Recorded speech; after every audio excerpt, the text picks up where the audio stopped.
Olá, tudo certo? Vamos lá, vamos no nosso bate-papo concurseiro mega hiper produtivo. Afinal, nós somos super, só quem é super encara esse estudo concurseiro, não é não? Pois é, então vamos lá. Olha só, uma licença muito explorada em prova, licença para cuidar de pessoa da família, é disso que trata a questão. No que concerne a licença por motivo de doença em pessoa da família, previsto na Lei 8.112, considere. A referida licença é sempre concedida sem prejuízo da remuneração. Sem prejuízo, sempre. Normalmente, quando a banca coloca o bendito do sempre, normalmente ele está errado. Normalmente, lógico, né? Para toda regra tem exceção. Mas normalmente ele está errado. Quando ela vem com essa historinha, ela vem e fala assim: a referida licença é concedida sem prejuízo da remuneração. Não, mas aí quando ela bota o sempre, é porque não é sempre. Entendeu? Normalmente, hein? E aí, sempre nada, porque quer dizer que ela é sempre com remuneração, né?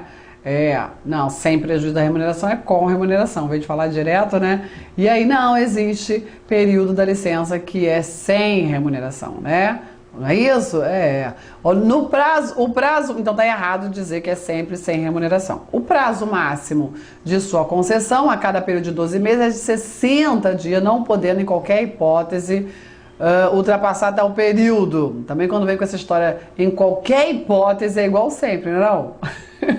Desconfia. Sempre, nunca, jamais, em qualquer hipótese. No direito, raramente isso está certo.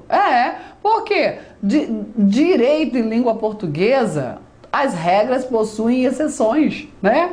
Até essa regra também tem exceção, né? Que às vezes o sempre, o nunca, o jamais está certo, né? Mas normalmente estão erradas. Então está errado dizer que não podendo em qualquer hipótese ultrapassar 60 dias a cada período de 12 meses, está errado.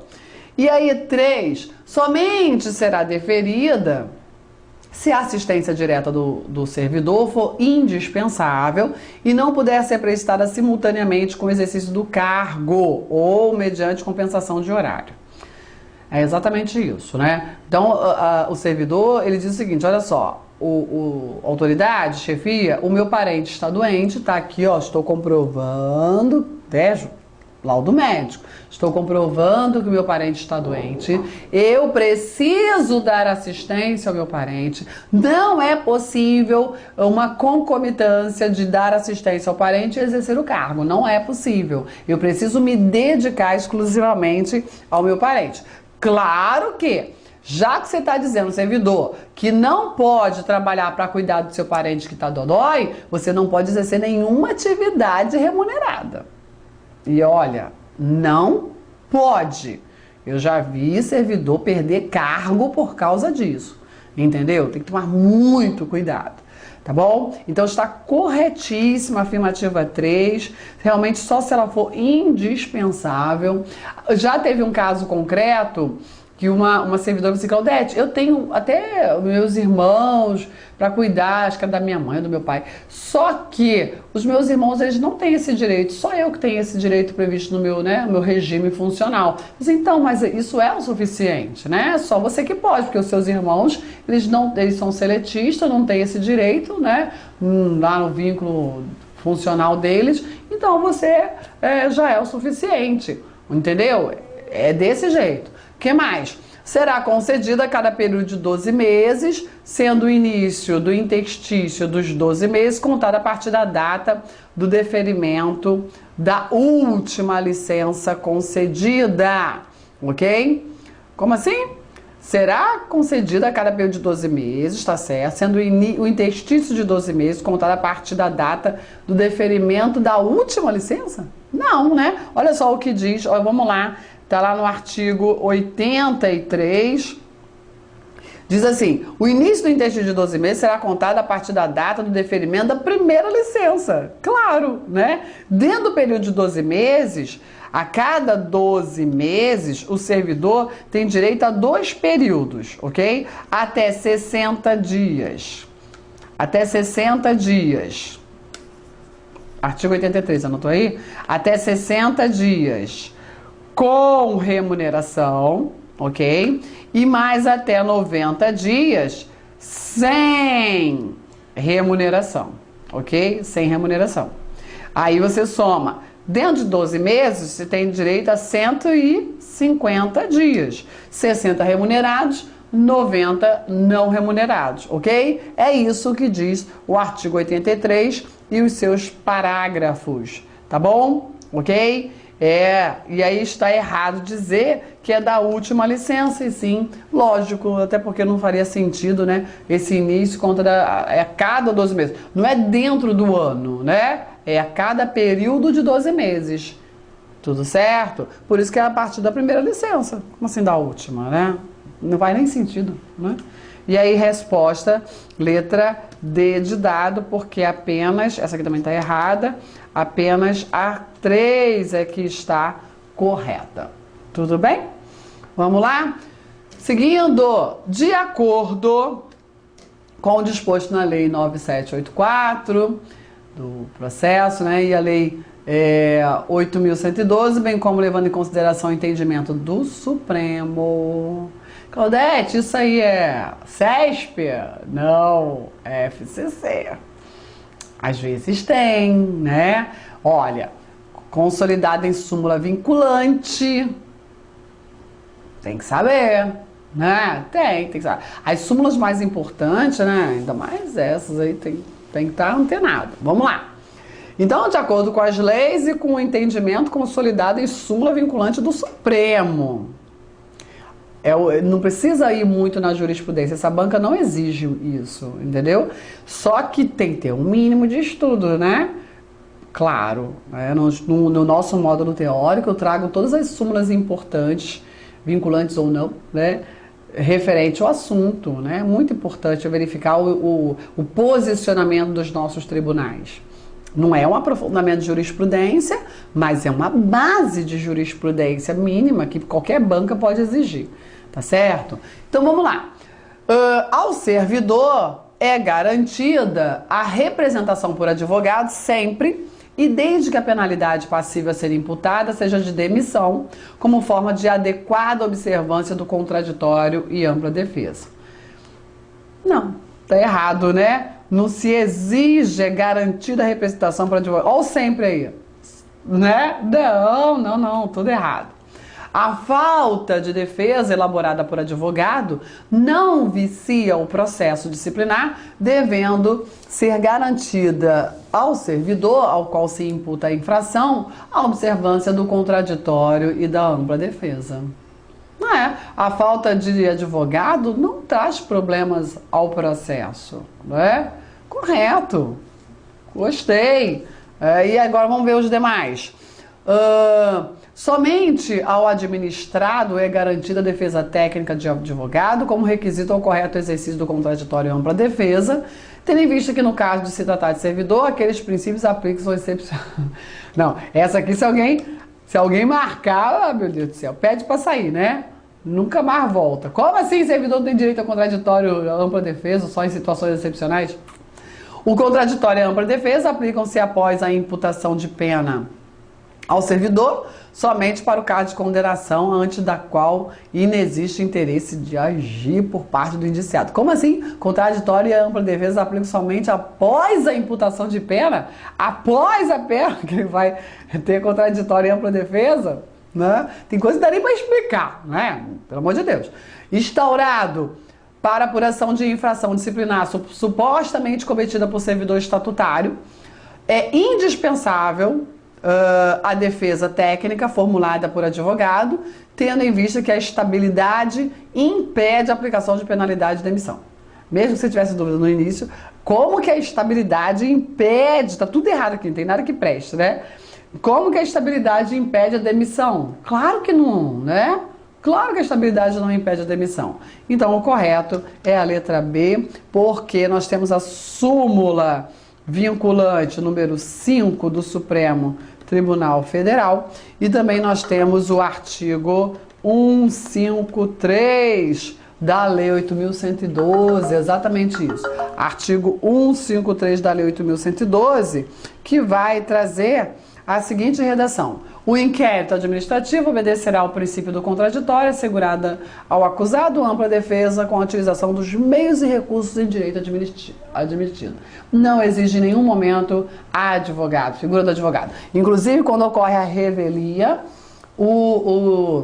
é dado, né, um defensor dativo ao servidor, e aí o servidor, quem é esse defensor dativo pela Lei 8.112 é um outro servidor, não é um advogado, ok? Na prática, algumas estruturas administrativas exigem, ok? Mas olha só, não leve a prática para a prova. Inclusive, nós temos súmula vinculante, importantíssima do Supremo, súmula vinculante de número 5, tem a seguinte redação: a falta de defesa técnica por advogado no processo administrativo disciplinar não ofende a Constituição. Não ofende a Constituição. Ok? Pronto. Então, é claro que pode até o próprio servidor produzir a sua própria defesa. Tá certo? Entendido isso? Muito importante essa questão, muito interessante, né? Trazendo aí súmula vinculante. Não é muito comum, né, a FCC fazer isso, mas pode acontecer. Vamos lá? Mais uma questão. Marina é servidora federal estatutária e aposentou-se há cerca de 9 meses. Opa! Aposentou-se há cerca de 9 meses. Não tendo se acostumado à inatividade, apresentou requerimento à administração pública que integrava, externando a intenção de voltar à ativa. O pedido, de acordo com o que prevê a Lei 8.112, vamos lá? Não é. Então, Marina se arrependeu de se aposentar. Eu tô doida de me aposentar, não é? Pois é. Mas vai demorar ainda. Ainda mais com essas mudanças na Previdência, né? De doer. Vamos lá. Marina se arrependeu, ficou só 9 meses aposentada, né? Porque aposentada a família também é cruel, né? Ah, você que não faz nada, vai no mercado. Ah, você que não faz nada, vai na farmácia. Ah, você que não faz nada, vai levar as crianças na escola. Olha só, eu não faço nada agora, mas eu já fiz muito. Me respeita, né? Não?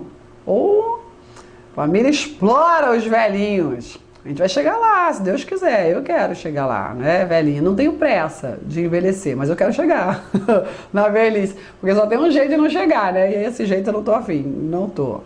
Então vamos lá. Se aposentou, se arrependeu, quer voltar ativa, entrou com requerimento, ok?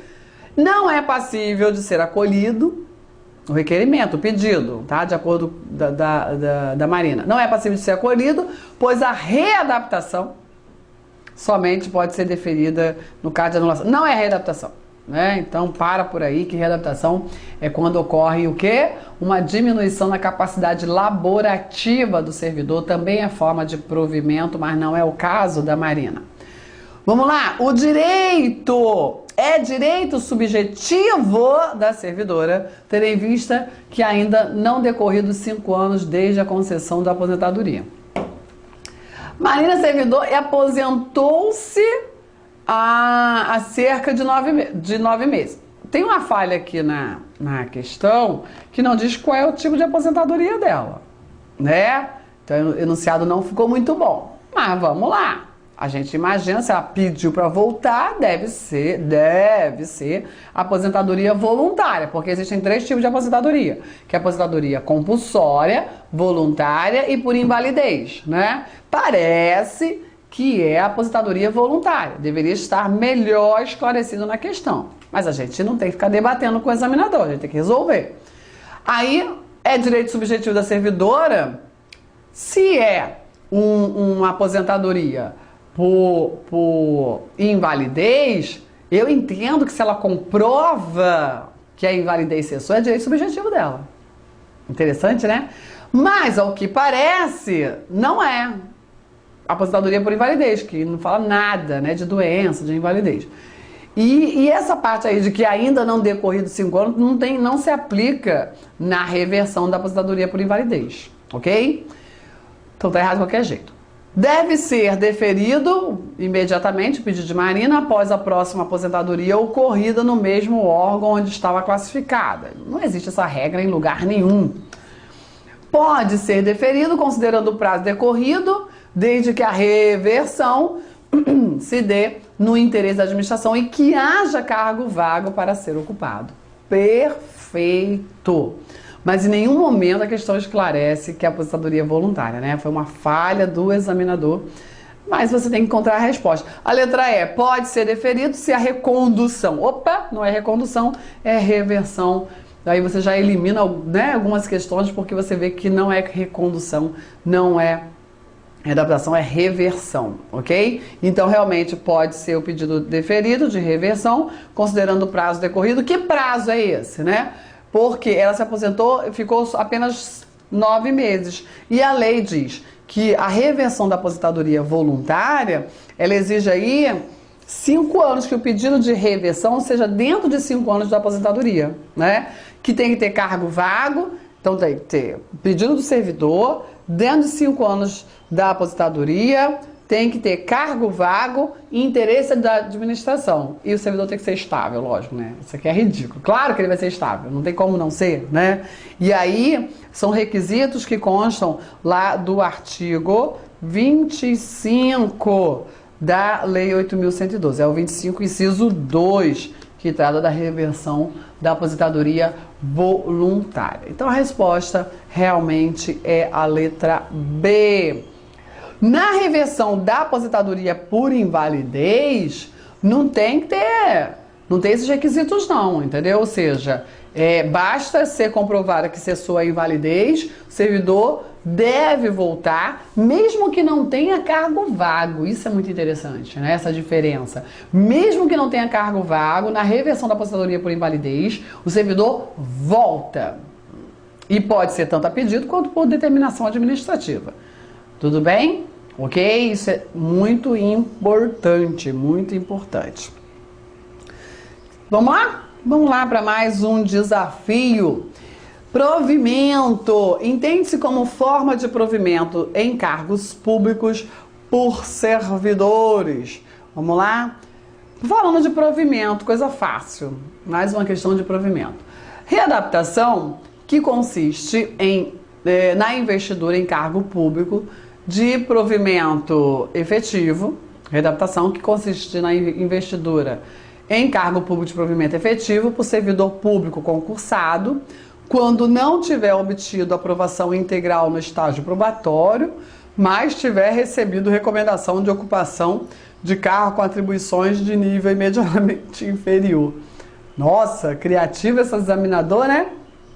A criatura fez um concurso, passou no concurso, aí no estágio probatório foi reprovado. Aí não é eliminado não, ele vai para um cargo compatível com a sua incompetência, né? Olha isso. Não, gente, isso aqui tá tudo errado. Pelo amor.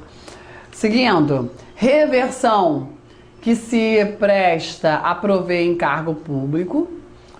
Servidor que tenha revertido sua demissão judicialmente. Eu incorri no que eu dou aula de muito tempo disso, né? Já tá no sangue, né? Revertido sua demissão judicialmente mediante anulação do ato que ilegalmente lhe imputou conduta tipificada e punida com aquela pena. Não. Reversão não é a volta do demitido, não. Isso aí é reintegração. Reversão é a volta do aposentado. Que mais? Reintegração, que consiste no retorno à ativa do servidor aposentado por invalidez quando a aposentadoria tenha sido anulada por reconhecimento de ausência de requisitos autorizadores da concessão inicial. Afinal, tá tudo lindo, mas isso aí não é reintegração, isso é reversão, né? Reversão. Isso, trocaram ali. Seguindo, recondução, que se presta a ensejar o retorno do servidor público ao cargo que anteriormente ocupava, em razão ou fundamento em direito admitido, tenha os... desculpa, vou ler de novo. Recondução, que se presta a ensejar o retorno do servidor público ao cargo que anteriormente ocupava, por qualquer razão ou fundamento em direito admitido, tenha o funcionário obtido a decisão por ato administrativo ou judicial, discricionário ou vinculado. Não, como assim? Recondução que se... Um contexto tão horroroso que não dá nem para explicar. Recondução que se impede retorno do servidor ao cargo anteriormente ocupado, que por qualquer razão ou fundamento em direito admitido, tenha um funcionário obtido decisão por ato administrativo ou judicial discricionário. Se perdeu ali, né? Viajou assim, né? Recondução, o servidor volta realmente ao cargo que tinha antes, mas não é assim discricionário, é mérito administrativo. Não, tem um fundamento legal, ele fica vinculado ao fundamento da lei, que são dois casos de recondução, lembra? Quais são os casos? Quando o servidor já estável faz um novo concurso público, se submete a um novo estágio probatório e ali, nesse novo estágio probatório, ele é reprovado. Como ele já é estável no âmbito federal, não pode levar a estabilidade de um ente federativo para o outro, do federal para federal. Aí ele tem direito à recondução ao cargo anterior, que anteriormente ocupava. E também existe a recondução no caso do reintegrado, né? O reintegrado volta para o cargo que ele tinha antes, se esse cargo tiver ocupado, esse eventual ocupante, coitadinho, né? Se ele não tiver estabilidade, volta a fazer o quê? Volta a estudar. O eventual ocupante não tinha estabilidade. Volta para onde? Volta a estudar, volta aqui, ó, super professores, sempre contigo, né? Em todos os momentos, E se ele tem estabilidade? Aí ele volta pro cargo e tinha um cargo anterior. Aí ele volta pro cargo que ele tinha antes, né? Porque o reintegrado assume o seu cargo e aí, coitado, ele tem que sair desse cargo, tem que deixar o cargo vago para o reintegrado reassumir e aí ele tem direito à recondução, se é que ele era estável e tinha um cargo anterior. São esses dois casos de recondução. E aí restou mesmo foi o aproveitamento, muito fácil. O aproveitamento consiste no provimento em cargo por servidor anteriormente colocado em disponibilidade, que é uma forma de inatividade, observada a compatibilidade de atribuições e vencimentos com o cargo anteriormente ocupado. Então, o aproveitamento é uma forma de provimento que encerra a disponibilidade. Disponibilidade é uma forma de inatividade remunerada. O servidor teve o seu cargo extinto, mas é estável, ele vai para a disponibilidade. Se teve o seu cargo extinto ou declarado desnecessário, ok? Ele vai para a disponibilidade proporcional ao tempo de serviço. Vou ficar em casa. Né? Vou ficar em casa recebendo até ser aproveitado. E aí, com o aproveitamento, ele vai para um cargo parecido com o que ele tinha antes, né? Compatível com o que ele tinha antes. É a resposta correta, letra E, letra E. Olha lá, no artigo 8º tem a lista de provimentos, né, de cargos públicos, importante para você. Vamos que vamos? Vamos lá, mais uma questão. Agora falando sobre o direito de petição, graças a Deus nós temos o direito de pedir, né? Que bom. Vamos lá. Sobre o direito de petição.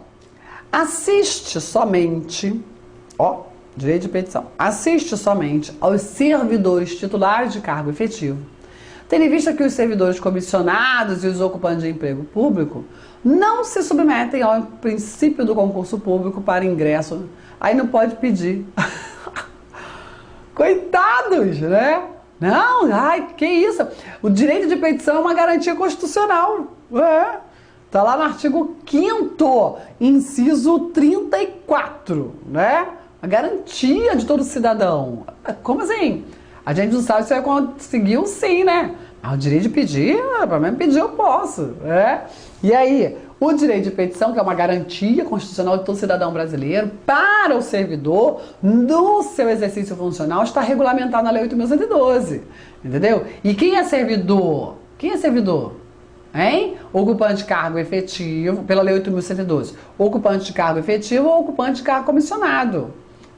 Porque a Lei 8.112 vai reger esses dois exercícios funcionais. Agora, tá correto dizer que o empregado público não tem direito? Claro que tem direito, né? Tá lá nas regras do seu regime funcional, isso aqui tá tudo errado.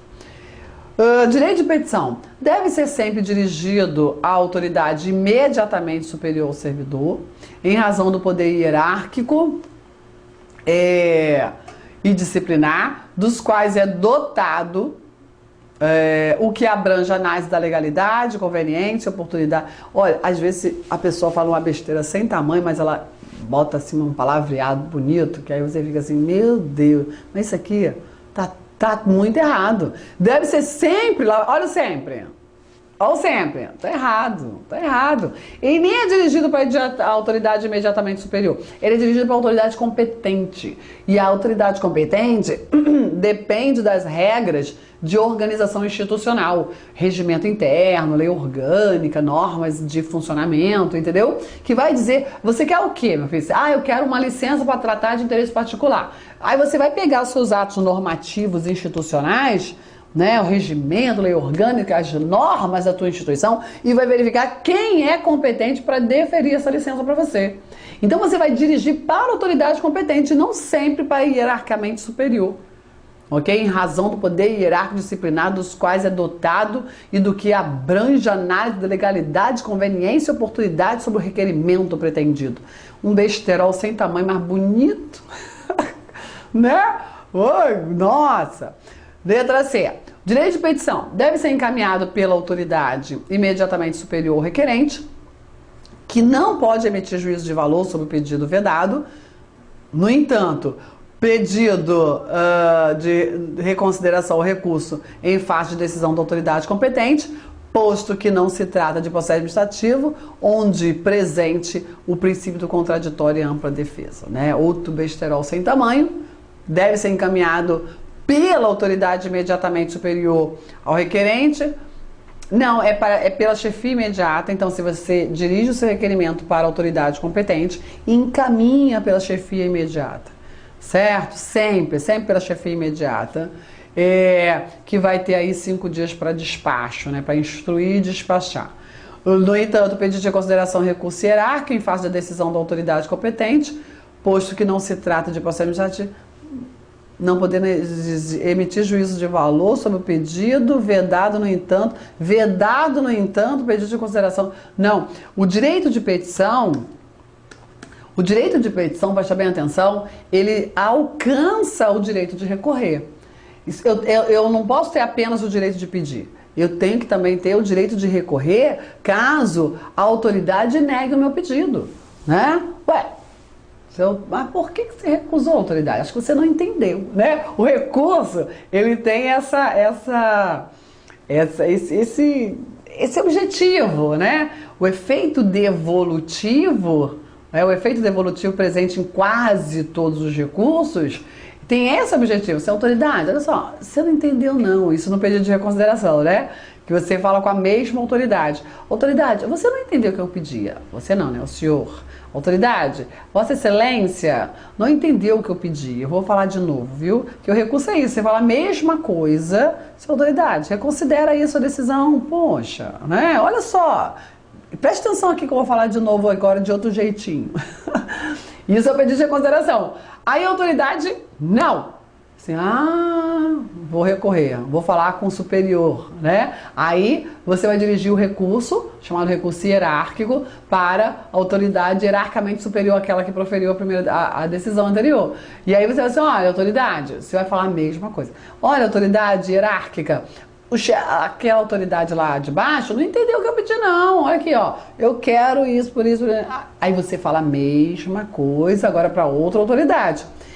Eu estou falando isso porque essa é a grande diferença entre o recurso e a revisão. A revisão, ela não é recurso, é um outro processo administrativo onde o servidor, né, o legitimado, ele apresenta fatos novos, circunstâncias relevantes, o que não estava na ação inicial e nem nos recursos.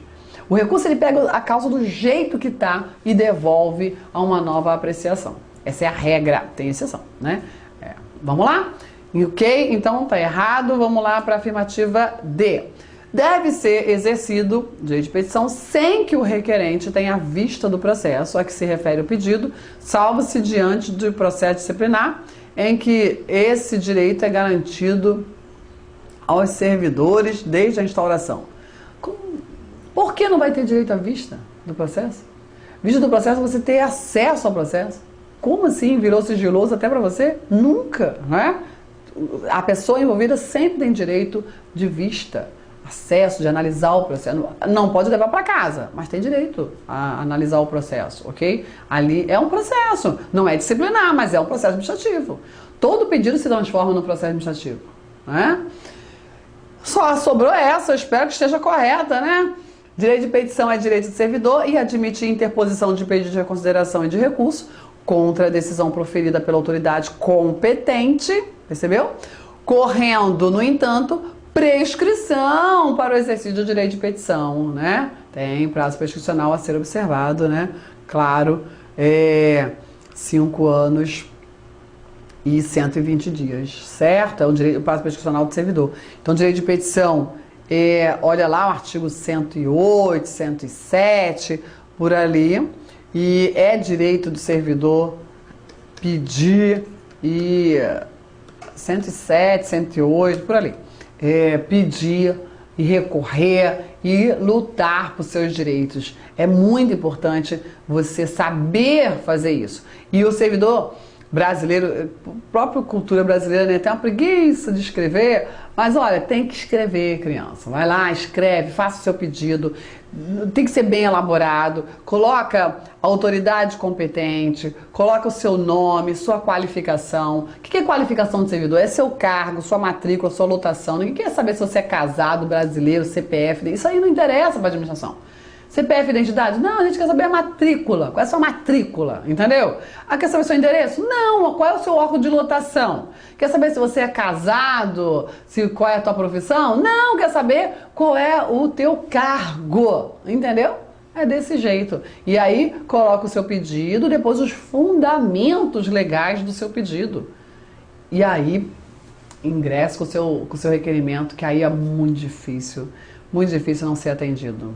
Muito difícil. Quando você pede por escrito, a autoridade tem que fazer escrever não. O não tem que ser por escrito, ele tem que fundamentar o não. Ok? Porque muitas vezes o servidor vai lá, né, falar com a chefia, eu tava pensando, eu gostaria, quem sabe, né? Cheio de dedos aí, ó, não. Não fez esse requerimento direito. Vou parar por aqui, nosso tempo esgotou, mas tem mais.